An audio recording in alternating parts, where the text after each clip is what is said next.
तो मित्रों, प्रियजनों और शुभचिंतकों, अब तक हम सभी अनेकों वीडियो, रील्स, पुस्तकों के माध्यम से जीवन, धर्म, कर्म और मुक्ति, ये सब शब्दों का निराकरण यानी वास्तविक निहित अर्थ क्या सही मायने में समझ पाए हैं? अगर समझ गए तो ठीक, अगर नहीं समझे तो इस ऊर्जावान चर्चा के तहत मैं प्रदीप ठाकुर आप सभी को जीवन की नैतिक और वास्तविक मूल्य यानी भौतिकता से परे कुछ बताना चाहता हूँ। यह जीवन निसंदेह परमात्मा का दिया हुआ एक अमूल्य उपहार है। जीवन के मूल्य की गणना कर पाना नितांत असाध्य कार्य है और यह परम शक्ति सिर्फ ब्रह्मा यानी सृष्टि के रचयिता और इस सृष्टि को चलाने वाले जो तीनों समूह ब्रह्मा, विष्णु, महेश के हाथों नियंत्रित होता है। हम इंसानों को, जीवों को तो बस प्रकृति के प्रति आस्था, धर्म और निज कर्म के गति से उस परम सत्य, चिरंतन सत्य मृत्यु के गति तो पहुंचना, जिसकी भी गणना कर पाना असाध्य। कुछ भविष्य वक्ता, कुछ ज्ञानी, कुछ परम ज्ञानी, कुछ संतों, साधुओं के चक्कर में आकर हम सभी भ्रमित हो जाते हैं। सभी नहीं होते भ्रमित, ये किन्हीं किन्हीं के गुणों में निज को हस्तांतर करने की विशुद्ध सोच जागृत होती है। जो परम ज्ञानी या संतों आदि के चक्कर में निज भाग्य को जानने और उसे बदलने, उसे गति देने की प्रक्रिया के पीछे भटकते हुए नजर आते हैं। पर मैं पूछता हूं, मैं कहता हूं, आखिर क्यों? ये तो सत्य है कि परमात्मा ने हमें इस पृथ्वी पर भेजा है, तो जरूर परमात्मा द्वारा कोई निहित उद्देश्य हमें मिला होगा। अब हम अपने संस्कार से, अपने ज्ञान से, अपने किए हुए कर्मों से, अपने विद्या से जितने अपने आप के प्राकृतिक गुणों को यानी बुद्धि, मस्तिष्क का उपयोग करेंगे, उतने ही हम प्रकृति को और अपने प्रति जो उत्तरदायित्व है, जो जिम्मेवारी है, उसको सही ढंग से निर्वहन करने की हमारे अंदर अगर विधा आ जाए तो सहज ही हम अपने निज भाग्य के बारे में, निज कर्मों के बारे में, निज परिणाम के बारे में सामूहिक अवलोकन कर सकते हैं। जरूरी नहीं, आवश्यकता नहीं कर्म करने से पहले फल के बारे में सोचें, इसकी तो कतई परमात्मा इजाजत नहीं देती है। जो कर्म करने वाला व्यक्ति है वही अगर परिणाम के बारे में सोच ले, यानी निज कर्म करने के योजना के अंदर परिणाम और सफलता की या असफलता की पूरी परिक्रमा दिमाग में प्रतिस्थापित कर ले, तो वह कर्म स्वार्थ से भरा होता है। उस ऐसे कर्म करने का कोई औचित्य ही नहीं मेरे नजर में। प्रकृति यानी परमात्मा के द्वारा दिया हुआ जो हमारे अंदर शक्ति है, जो हमारे अंदर ऊर्जा है, जिसको नित्य प्रतिदिन पल पल परमात्मा संचालित करते हैं हमारे धड़कनों के माध्यम से, हमारे हर एक श्वास के माध्यम से, हमारे मस्तिष्क से लेकर पैर तक ऊर्जा की वो असीम कृपा संचालित करते हुए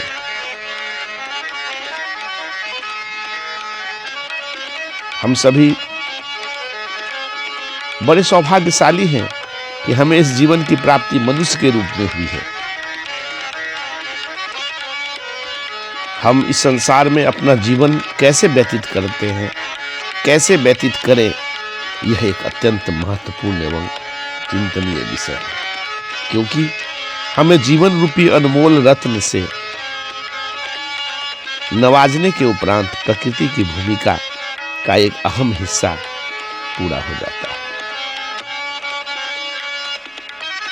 कर्म सभी करते हैं बेहतर परिणाम के लिए, लेकिन अगर परिणाम प्राकृतिक रूप से बेहतर नहीं हुआ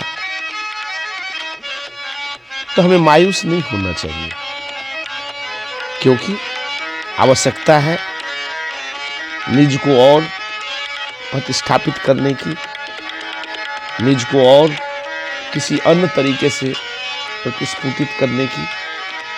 जैसे कि हमने पढ़ा है जो बिजली बल्ब का आविष्कार एक रोमांचकारी आविष्कार, हम इंसानों के लिए बहुत ही महत्वपूर्ण आविष्कार है। जब 999 बार कोशिश करने के बाद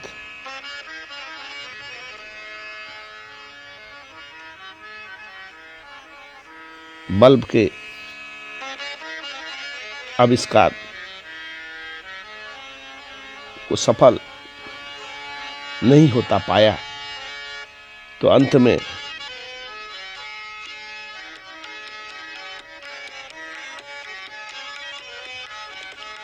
और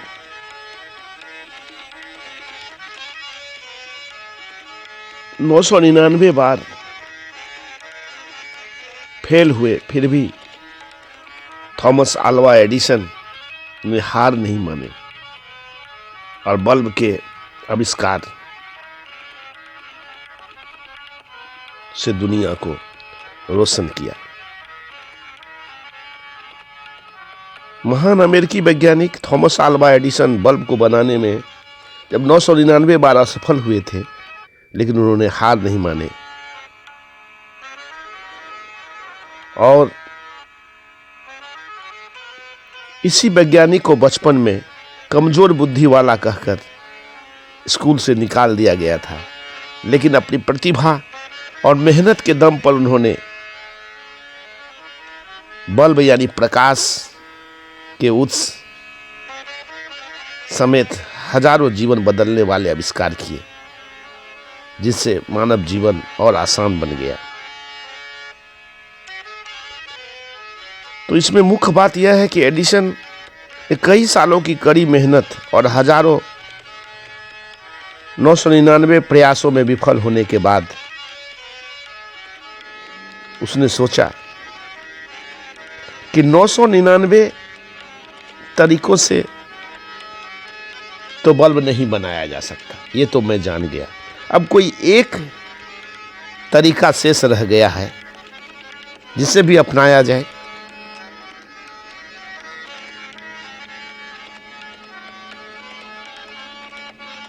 तो कहा जाता है कि एडिसन ने बल्ब का फिलामेंट बनाने के लिए कई अलग अलग सामानों को इस्तेमाल किए थे और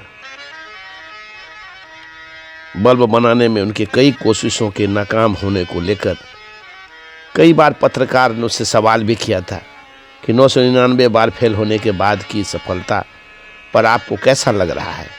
इस पर एडिसन ने कहा था कि मैं 1000 फेल नहीं हुआ है, मैंने 1000 बार फेल नहीं हुआ हूँ, बल्कि मैंने सफलतापूर्वक 1000 ऐसे तरीके खोज लिए हैं जो काम नहीं करेंगे। और उनकी यही अपनी कमी को खोजने की भूख ने आखिरकार जिस बच्चे को स्कूल से निकाल दिया गया था कमजोर बुद्धि वाला कहकर, उसी बच्चे ने आखिरकार उस बल्ब का सफलतापूर्वक आविष्कार कर दिखाया जिससे आज दुनिया जगमगा रही है।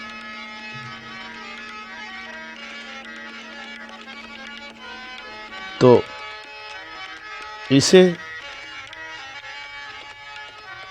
प्रकृति के रूप से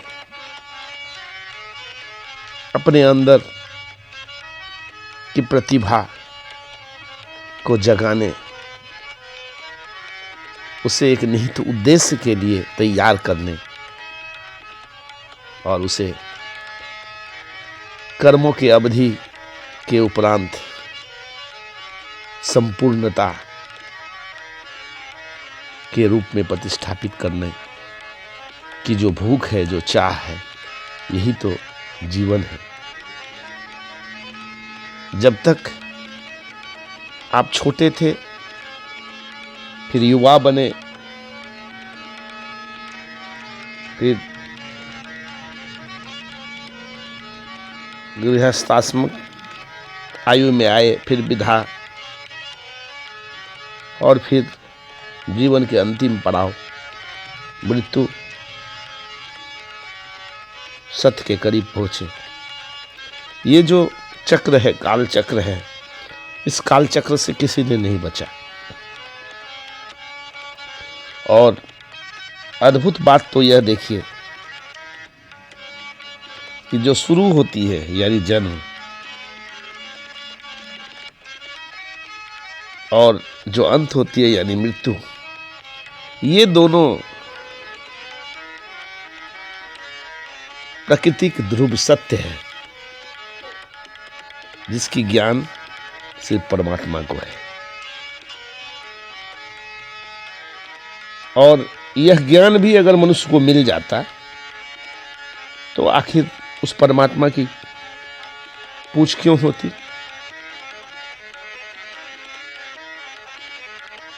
अगर हमें काम करने की शुरुआत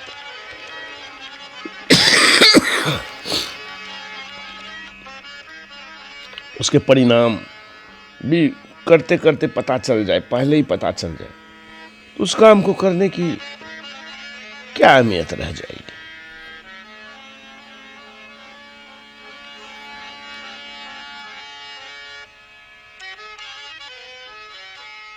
जीवन प्राप्त करने के लिए हमारी भूमिका प्रधान हो जाती है। बहुत सारे ऐसे प्रश्न उठते हैं जिनका उत्तर संभवतः ईश्वर हमसे ही चाहता है। उदाहरण के लिए, इस धरा पर अवतरित होने के उपरांत हमने अपने एवं विश्व के कल्याण के लिए, समाज के लिए, देश के लिए क्या किया। वह तो छोड़ दीजिए, आप अपने लिए क्या किए, उस अप्रतिम धरती के लिए क्या किए, उस प्रकृति के लिए क्या किए जिसने जन्म से लेकर मृत्यु तक हमें अपने गोद के रूप में एक अद्वितीय संरक्षण एवं पालन पोषण का साधन प्रदान किया।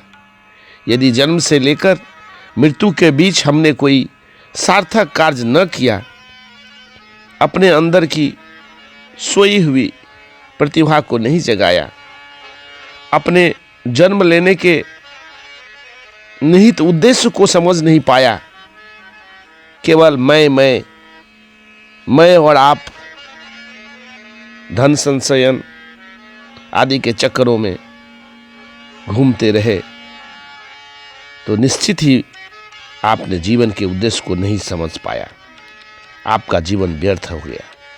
इस धरा एवं जीवधारियों के कल्याण के लिए अगर कोई सकारात्मक कदम न उठाया जाए तो कहीं न कहीं आपके जीवन कांटों समान है, आपके जीवन की कोई अहमियत नहीं है। हाँ, हो सकता है आपके कुछ चंद चाटुकार, चंद समर्थक जो आपको अच्छा लगे ऐसी ही मीठी बातें कहकर आपके व्यक्तित्व को चार चांद लगाएंगे, आप ही इस पृथ्वी के सर्वश्रेष्ठ व्यक्तित्व वाले इंसान हैं, ऐसी गलतफहमी और भ्रम पैदा करेंगे। लेकिन सच्चा इंसान तो वह है जो किसी दूसरे के द्वारा नहीं, अपने अंतर्निहित आत्मा में बसे हुए परमात्मा के एहसास, अनुभूति के साथ जब स्वयं की ऊर्जा के अंदर यह प्रतिस्फुटित हो कि सही मायने में आपने अपने प्रतिभा के बल पर कुछ ऐसे काम किए जो इस प्रकृति और इस पृथ्वी के लिए, इस धरा के लिए करने की जिम्मेदारी के साथ आप इस पृथ्वी पर आए और उस काम को पूरा कर प्रकृति में ही समाहित हो गए। कहीं हमारा इस पृथ्वी पर आना निरर्थक ही सिद्ध होगा या परमार्थ, यह भी सोचना है। हमें जीवन का मूल्य तभी समझ आएगा जब हम पूर्ण परिश्रम एवं मनोयोग के साथ अपने कर्तव्यों का निर्वहन करेंगे। हम इस बात का सदैव ध्यान रखेंगे कि हमारे किसी भी कृत्य से इस धरा एवं उसके जीवों को किसी भी तरह की कोई क्षति न हो। यह भी एक कटु सत्य है कि हम उस अवधि में सर्वथा अनभिज्ञ हैं जो हमें इस जीवन रूपी उपहार में मिली है। अतः हमारे लिए यह नितांत आवश्यक है कि हम उद्देश्य विहीन एवं निरर्थक कार्यों की तरफ अपना ध्यान न भटकाकर ऐसे लक्ष्यों का संधान करने का प्रयास करें, ऐसे संसाधनों की प्राप्ति का सहारा लेकर आगे बढ़ने की कोशिश करें जिसमें सामूहिक असंख्य लाखों करोड़ों अरबों लोगों का स्वार्थ निहित हो, जो प्रकृति के नियम के अनुरूप हो, जो आत्म कल्याण के साथ साथ संपूर्ण विश्व के उत्थान हेतु सहायक सिद्ध हो। ऐसे कार्य को करते हुए, ऐसे उपलब्धि को प्राप्त करते हुए जीवन का मूल्य कई गुना अधिक है। निसंदेह आदर्श जीवन का प्रतिबिंब है। तो चुनाव आपको करना है। आदर्श जीवन के पथ पर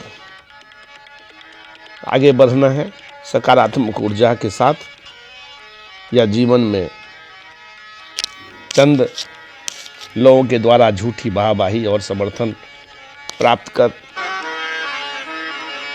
निज ऊर्जा को व्यर्थ ही गंवाने के पीछे कोशिश करना, जिससे मानव जीवन आसान न बल्कि दुस्सह सी प्रतीत हो।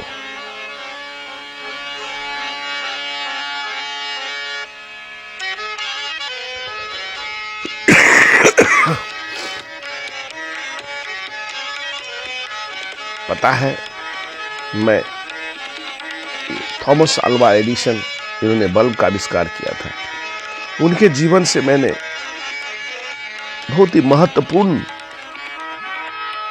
प्रतिभा की विधा को समझा।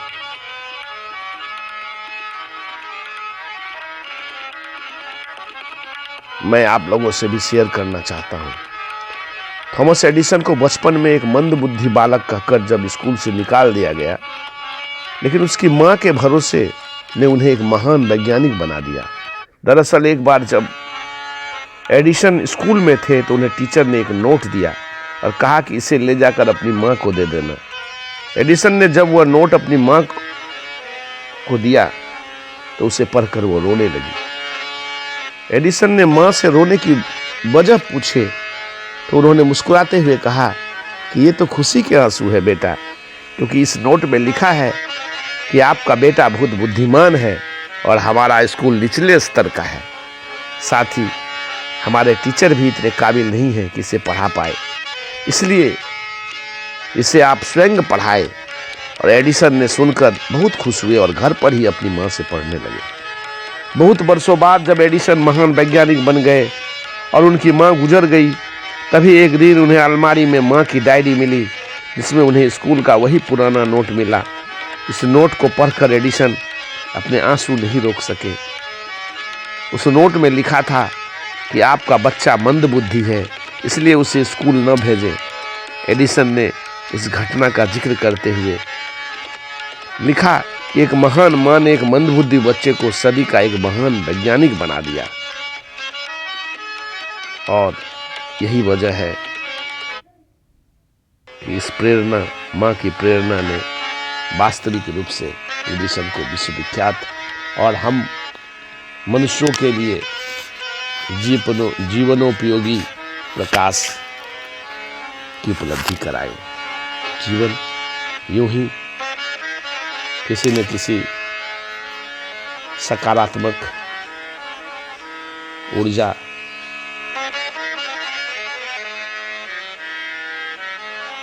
की इंतजार में न गुजारे, हमेशा अपने आप को अनुशासित और सकारात्मक सोच के साथ कर्म करने की, प्रकृति के नियम के साथ साथ चले, तभी आपकी जीवन सार्थक होगी और एक सफल व्यक्तित्व को प्राप्त करेंगे। धन्यवाद। मैं प्रदीप ठाकुर आज के जीवनोपयोगी इस सकारात्मक ऊर्जा, जीवन की मूल्य और आपकी प्रतिभा और ध्रुव सत्य, जन्म और मृत्यु से परा परमात्मा शक्ति के बारे में बताया, जो निश्चय ही एक आवश्यक चर्चा होगी, उम्मीद करता हूँ।